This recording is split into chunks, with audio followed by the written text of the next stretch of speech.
20장 8절에서 16절 말씀입니다.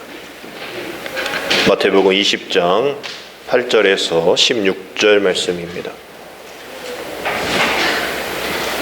앞에 자막으로 나와 있습니다. 우리 한 목소리로 8절부터 16절까지 함께 있습니다. 저물매 포도원 주인이 청지기에게 이르되 품꾼들을 불러 나중 온 자부터 시작하여 먼저 온 자까지 삭슬 주라 하니 제11시에 온 자들이 와서 한 데나리온씩을 받거늘 먼저 온 자들이 와서 더 받을 줄 알았더니 그들도 한 데나리온씩 받은지라. 받은 후 집주인을 원망하여 이르되 나중 온 이 사람들은 1시간밖에 일하지 아니하였거늘 그들을 종일 수고하며 더위를 견딘 우리와 같게 하였나이다. 주인이 그 중에 한 사람에게 대답하여 이르되 친구여 내가 네게 잘못한 것이 없노라. 네가 나와 한 데나리온의 약속을 하지 아니하였느냐. 네 것이나 가지고 가라. 나중 온 이 사람에게 너와 같이 주는 것이 내 뜻이니라. 내 것을 가지고 내 뜻대로 할 것이 아니냐. 내가 선함으로 네가 악하게 보느냐. 이와 같이 나중된 자로서 먼저 되고 먼저 된 자로서 나중되리라. 아멘.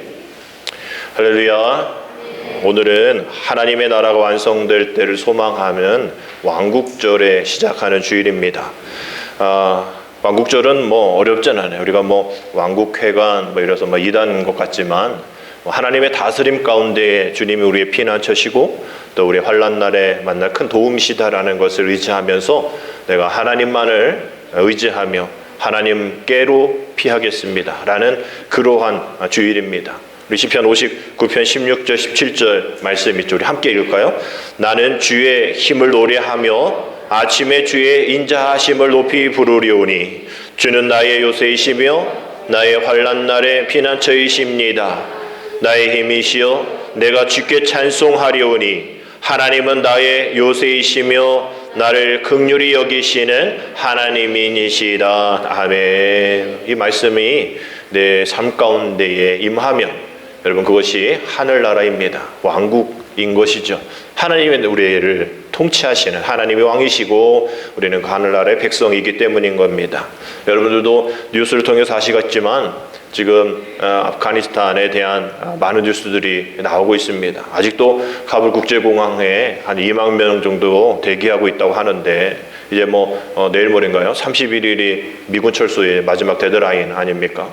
또 그 이후에 어떻게 될지 모르고 아직 철수도 다 하지 않았는데 또 며칠 전에 또 이렇게 테러 출입구에 테러 있어서 170명인가요? 또 190명인가요? 또 사망했다라는 그런 소식이 들려옵니다.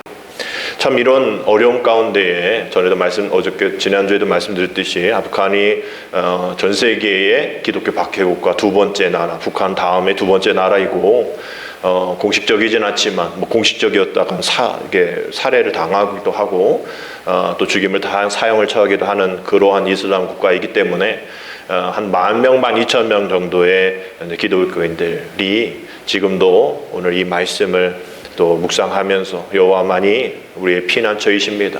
또 이렇게 저렇게 피난하지 못하는 상황 속에서 우리를 지켜주시고 또 우리와 함께하여 주옵소서. 이 나라를 주님 지켜보아여 주옵소서. 기도의 제목들이 많이 올라오고 있더라고요. 현지 선교사님이나 현지 기독교인들에 의해서 말입니다.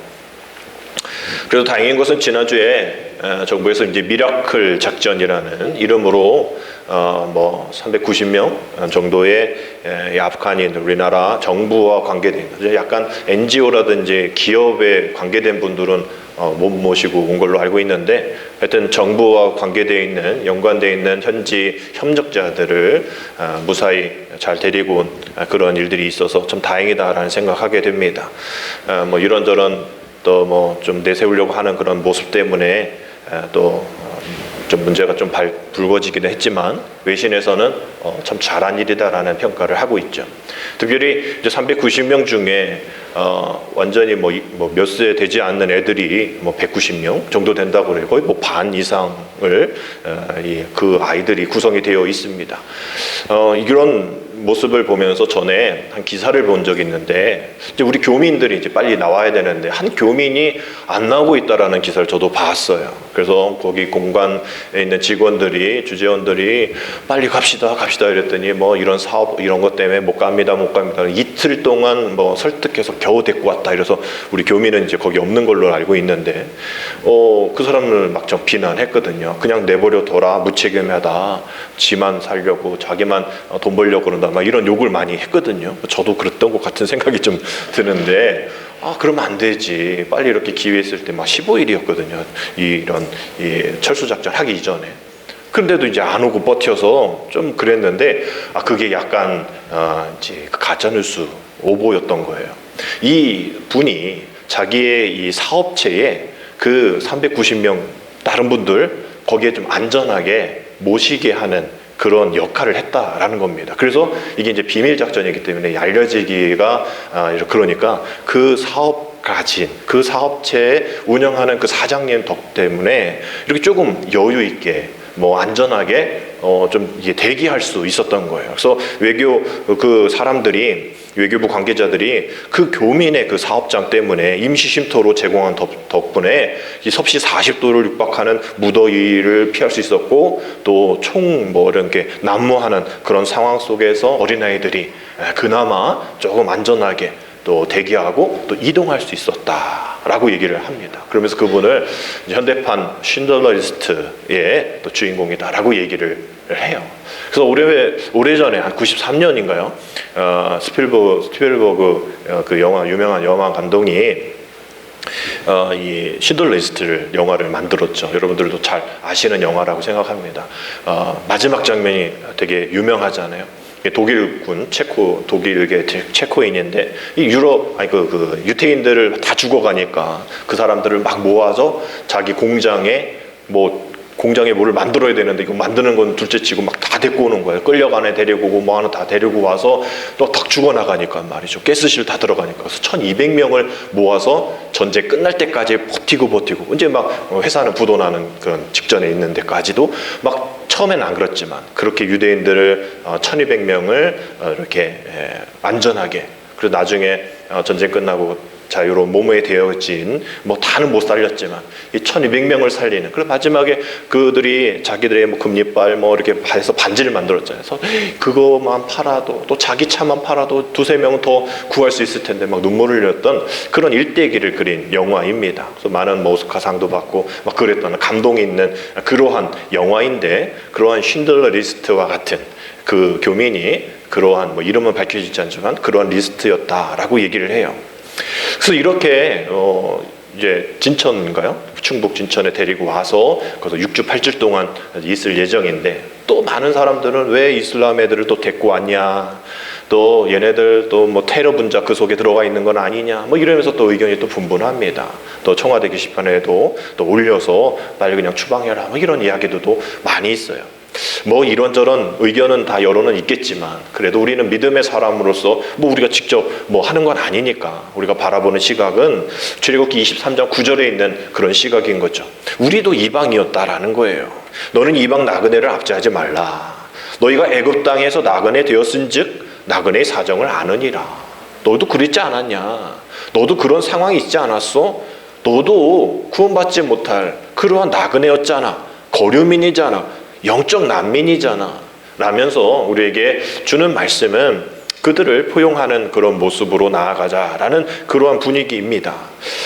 우리 민족도 역시 그러한 실질적인 그런 동일한 상황이 있었죠. 70년 전인가요? 흥남 철수에 대한 그런 미군의 이런 화물선이었나 뭔가 다 태울 수 없는데 이렇게 저렇게 해서 한 10만 명 정도가 그 북한 땅에서 이제 내려올 수 있었잖아요. 그렇지 않았으면 공산화에 또 갇혀 있었을 그런 상황, 지금과 좀 비슷한 상황 아닐까. 10만 명.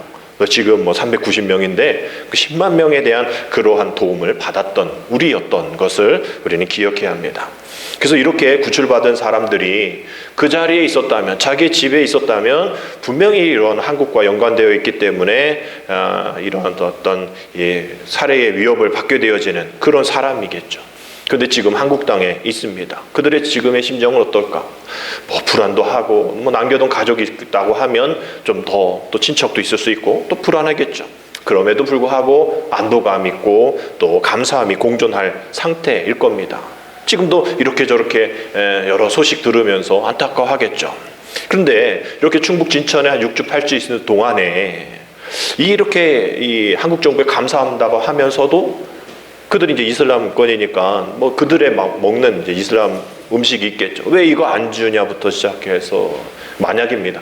또 잠자리가 불편하다고, 나 여행 왜 안 시켜주냐고, 뭐 우리 애 이렇게 불편하다고 막 이러면서 그 안에서 불평하면 될까? 분명히 또 여론이 안 좋아지겠죠. 왜? 아니 너희들은 지금 생명 구원받았는데 지금 먹는 거 불평해? 또 지금 잠자는 거 불편하다고 그래? 지금 너희 동족들은 지금 죽어나가고 있는데 말이야. 이런 얘기가 오늘 본문 마태복음 20장 이야기에 들어있는 이야기입니다. 뭐 죽음에 대한 건 아니기 때문에, 그러나 더 넓게 보면 비슷한 그런 상황에 사람들이 나오는 것이죠. 포도원 품꾼의 비유라는 그런 비유로 주님이 말씀하십니다. 1절입니다. 천국은 마치 품꾼을 얻어 포도원에 들여보내려고 이른 아침에 나간 집주인과 같으니라고 되어 있어요. 주님이 천국 얘기하실 때에 장소 얘기하신 적이 있어도 사람 같다라고 얘기하신 적은 별로 없거든요. 근데 오늘은 천국은 마치 그 품꾼을 얻어서 포도원에 들여보내려고 이른 아침에 나간 집주인과 같다. 즉 집주인의 마음과 같다라는 그러한 설명을 하십니다. 그래서 이 마음을 가지면 우리가 어디 있든지 우리가 그 주인의 마음으로 살아가는 천국을 누릴 수 있다라는 것이죠.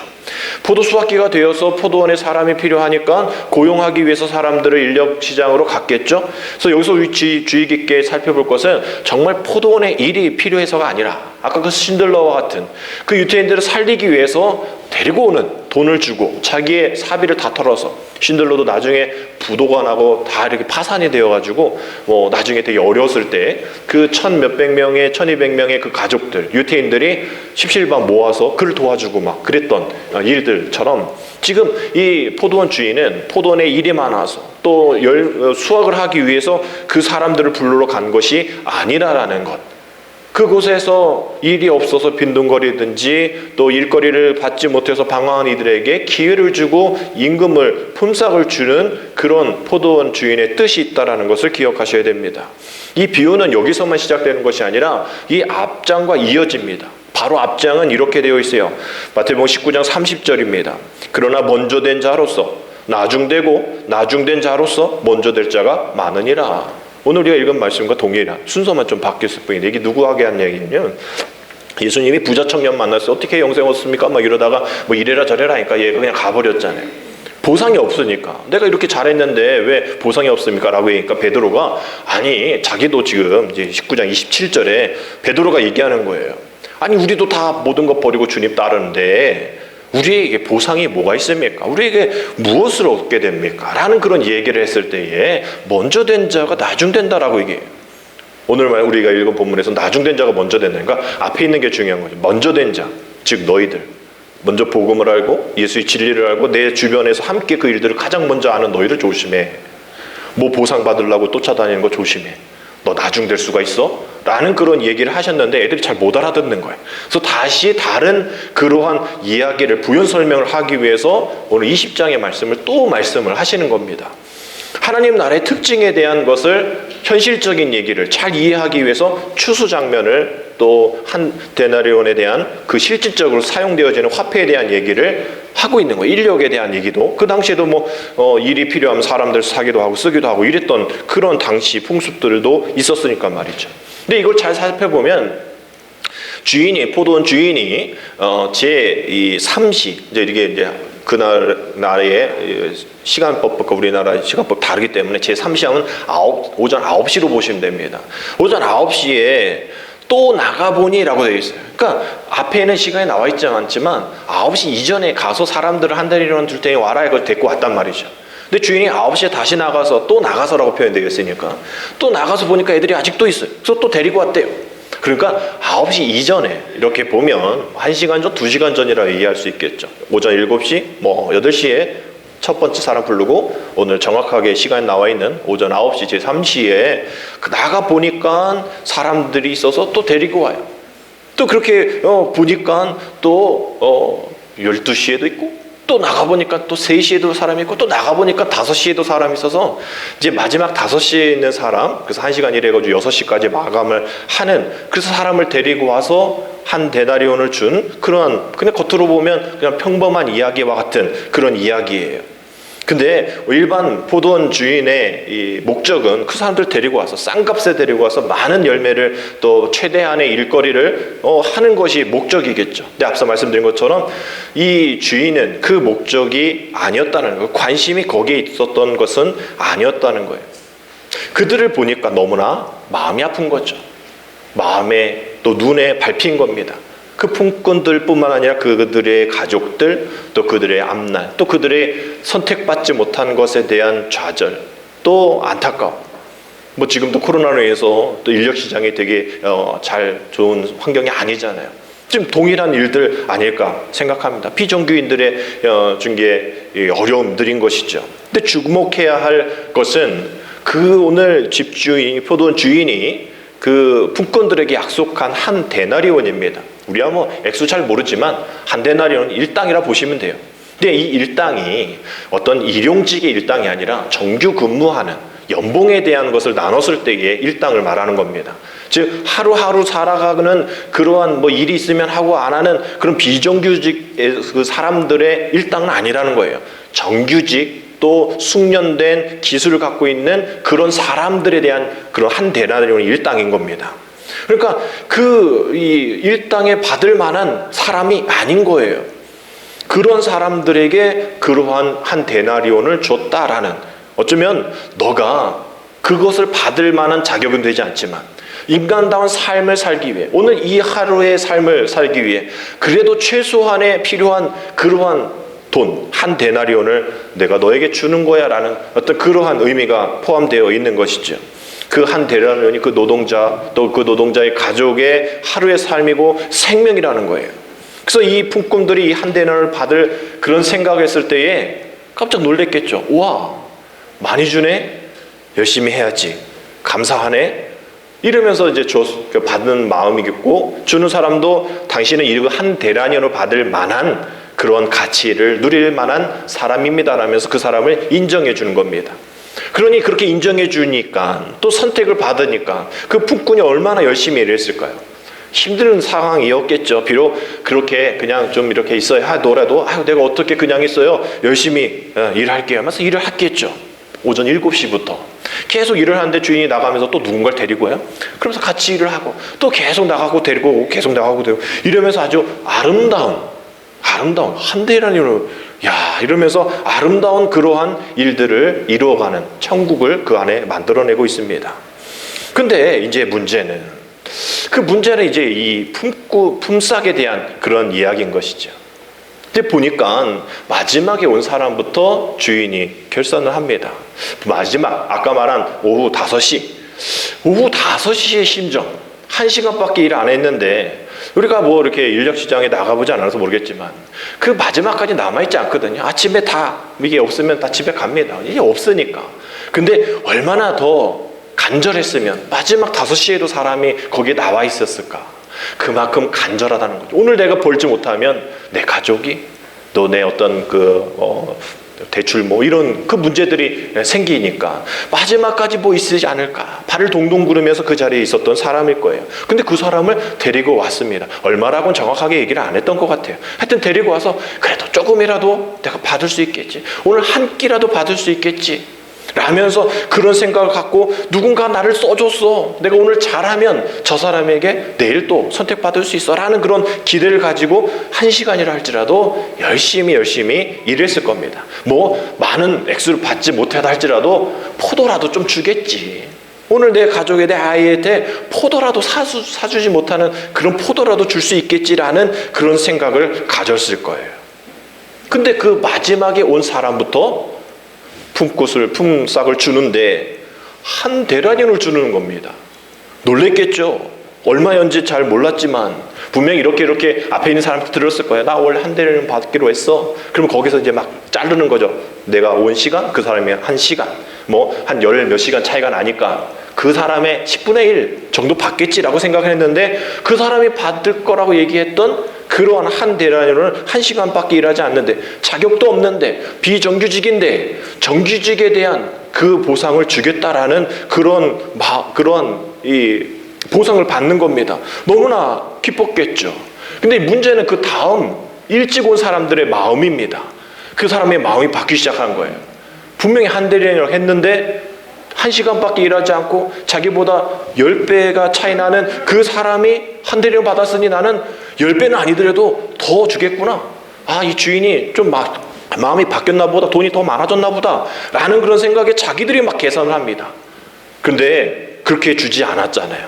모든 사람에게 다 한 데나리온을 줬습니다. 그러니까 먼저 온 자들이 불평을 하기 시작해요.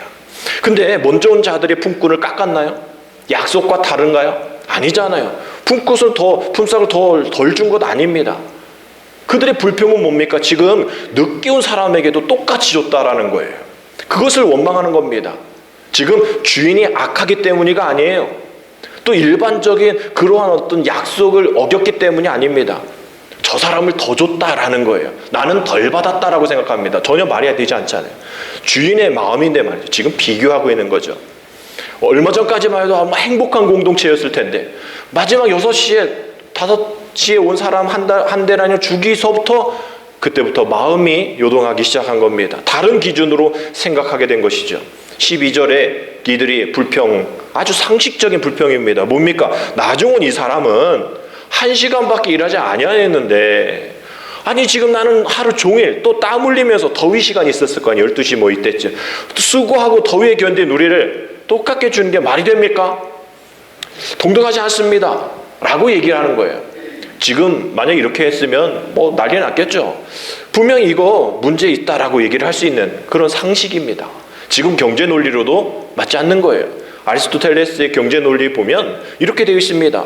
이 정의론, 아리스토텔레스의 정의론은 이 평등으로 보는데, 어떤 것을 평등으로 보냐? 각자가 마땅히 분배받을 몫을 분배받는 것이 정의인데, 그것이 이제 평등인데, 그 기준은 무엇이냐?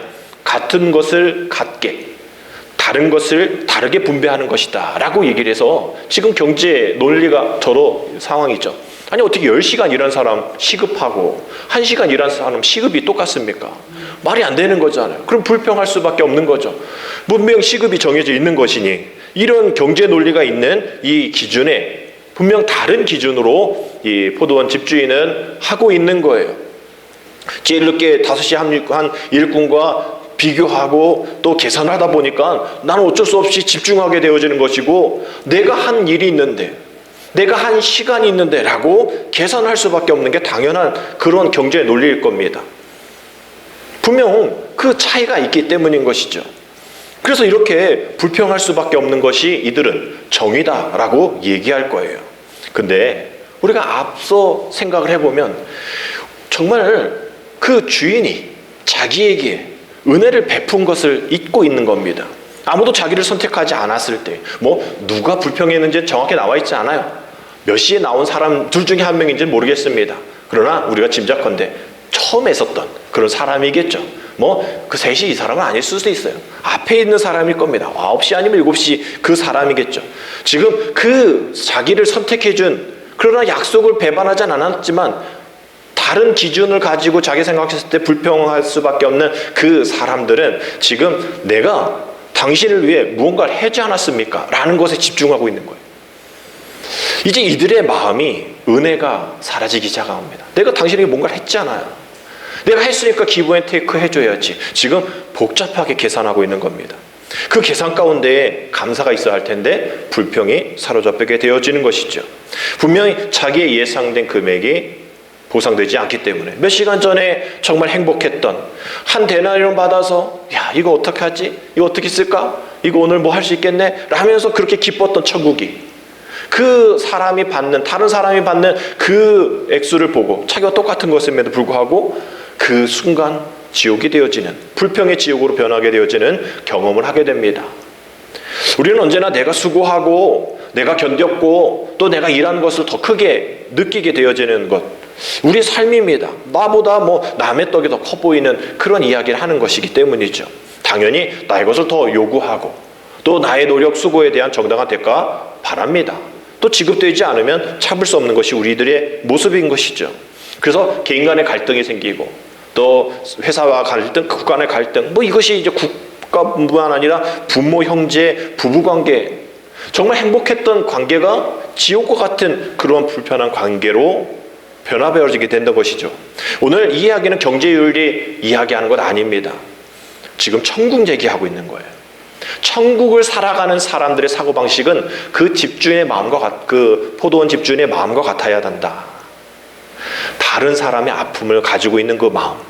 어떤 사람이 이렇게 불평하고 저렇게 불평해도 다른 사람의 아픔을 보듬어 줄 수 있는, 염려할 수 있는, 혹시 그 사람이 5시에 아무도 누구에게가 선택받지 못해서 그냥 빈손으로 돌아갔을 때에 그 가족, 그 지옥과 같은 그 가족이 천국으로 변화할 수 있게 할 수 있는 방법이 무엇일까를 곰곰이 생각하는 그 마음을 가진 사람을 지금 주님은 찾고 계시다라는 것이죠.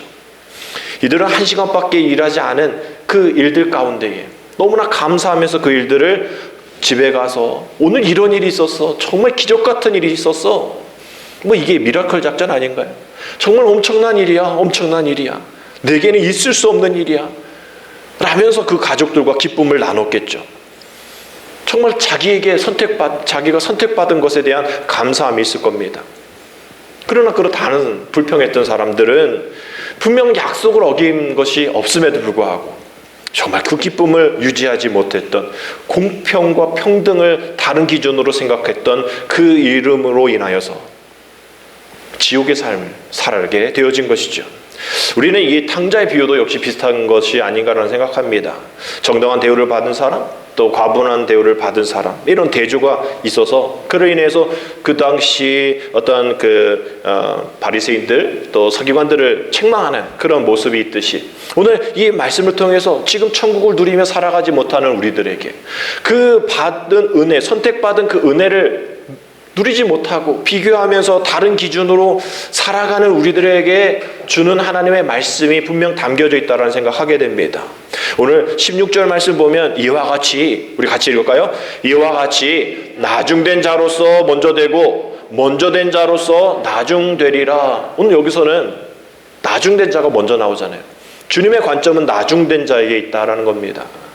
그만큼 부족하다고, 그만큼 연약하다고, 그만큼 눌무 가운데 어려움 가운데 있는 이들을 주님 보살펴주고 계시다라는 거예요. 지금 나중된 자에 대해서 우리의 기준으로 우리가 불평하다라고 이야기하는 모든 상황 속에서 주님의 관대하심이 보여지는 겁니다. 그러면서 우리가 그 모든 모습 가운데 우리도 15절과 같이 머리를 갸우뚱갸우뚱거리면서 아니 이건 불공평하지 않아요? 라면서 얘기할 때 주님은 우리에게도 이렇게 질문하십니다. 내 것 가지고 내 뜻대로 할 것이 아니냐? 내가 선함으로 네가 악하게 보느냐? 우리의 관점의 모습이 잘못되어 있다는 거죠. 우리가 악하게 본다라는 거예요. 분명 악한 일 하나도 없는데도 말입니다. 주님 왜 나만 가지고 그래요? 주님 이건 뭐 하는 겁니까? 주님 불공평해요? 주님 공평하지 않습니다. 왜 나에게 이렇게 질병이, 왜 나에게 이렇게 경제적인 어려움이, 왜 나에게 이런 관계가, 나에게 이런 지옥과 같은 삶. 우리는 이렇게 주님께 악하게 보면서 얘기해요. 주님 마음 너무 아프실 겁니다. 아닌데, 은혜로운 건데, 이것이 공평한 것인데. 오늘 우리에게 주시는 하나님의 은혜, 오늘 그 포도원 주인과 같은 마음 닮아라. 그 마음을 헤아려라. 주님의 마음은 뭐냐? 더 연약할수록, 더 부족할수록, 더 허물이 더할수록 더 주고 싶고 더 관심 갖는 그 마음. 그러니 네가 지금 불평하고 지금 억울하고 힘들다라고 할 때에 그 누구보다도 주님이 그 마음을 헤아리고 있을 거야 라는 그 위로를 갖는 천국의 삶을 살아라 라는 말씀인 것이죠. 우리가 실망해야 될까요? 우리가 이렇게 연약하고 쓰러지고 부족하다 원망하고 왜 나만 겪는 고난이라고 불평하고 다른 사람 힘들게 만들고 그럴까요? 포기하고 좌절하고 이래서는 안 되죠. 왜? 우리를 더 나중된 우리를 더 지금 관심 갖고 계신데 말이죠. 이것이 우리의 천국인데 우리는 그냥 들어갈 천국, 그냥 죽어서 갈 천국만 바라보는 거예요. 근데 마태복음 6장 10절에 나라가 임하옵시며 뜻이 하늘에서 이루어진 것 같이 땅에서도 이루어지이다 라고 제자들에게 기도 가르쳐달라고 했어요. 이게 하늘에서 이루어진 거, 땅에도 이루어질 거야 라고 말씀하시면서 마태복음 4장 17절에 이때부터 예수께서 비로소 전파하여 이르시되, 같이 읽겠습니다. 회개하라 천국이 가까웠느니라 하시더라. 아멘. 그 천국을 위해서 우리는 회개해야 합니다. 하늘에 들어갈 것만 생각해서 이 땅 가운데 천국을 누리지 못한 우리의 삶, 완벽한 천국을 누리는 삶 아니라는 거예요. 우리는 정말 주님이 다스리심, 주님의 친히 다스리심, 누구에게? 나중된 자에게 먼저 다스리심. 우리가 나중된 자 아닌가요? 이방인 아닙니까?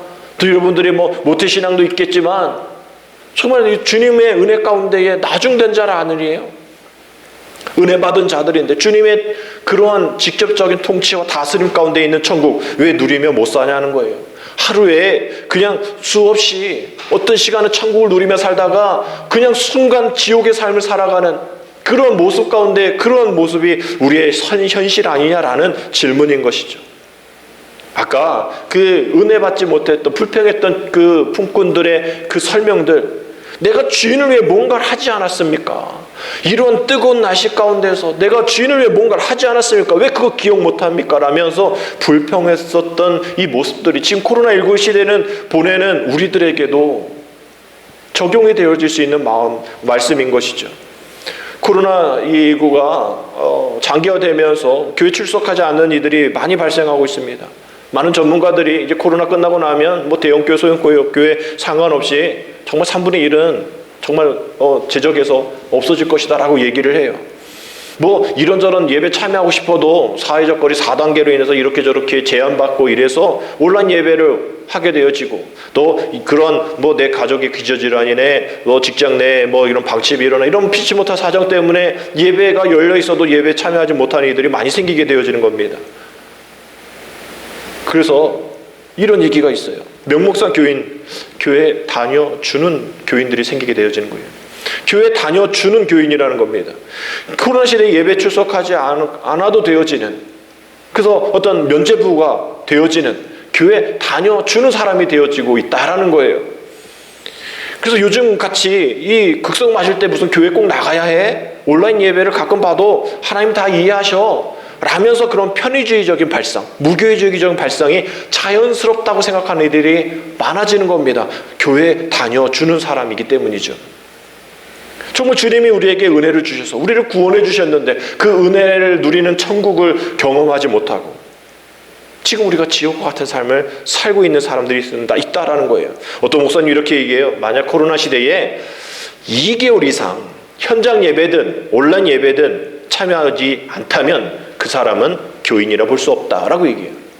우리 교리와 장정에 의하면 우리는 6개월입니다. 옛날에 1년 이랬는데 요즘은 6개월 정도 교회 참여하지 않고 또 헌금 생활하지 않으면 이게 제명된다 이건 아닌데 어떤 일에 있어서 피선거권이 없다라고 얘기를 해요. 뭔가 이렇게 직분을 받을 수 없다라고 얘기를 합니다. 우리는 6개월이에요. 근데 이 코로나 시대는 아니다.